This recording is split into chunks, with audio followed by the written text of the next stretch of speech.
আমার গত সপ্তাহের যশোরের আলোচনার একটা লাইনকে কেন্দ্র করে আমাদের অনেক রাজনীতিবিদ বন্ধুরা অনেক ক্ষুব্ধ প্রতিক্রিয়া দেখাচ্ছেন। ওই কথাকে নিজেদের গায়ে টেনে, নিজেদের গায়ে মেখে ওনারা ক্ষুব্ধ হয়েছেন। প্রিয় ভাইয়েরা, আমি বলেছিলাম যে একদল খেয়ে গিয়েছে আর একদল খাওয়ার জন্য রেডি হয়ে আছে।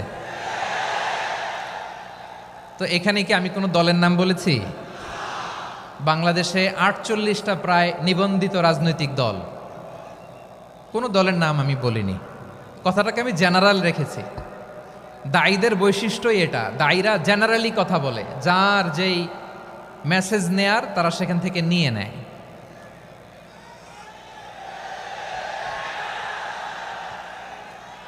তো কোনো দল এটা নিয়ে কোনো কথা বলল না, আপনারা এটাকে নিজের গায়ে যে মাখালেন এটা ঠিক হয়নি।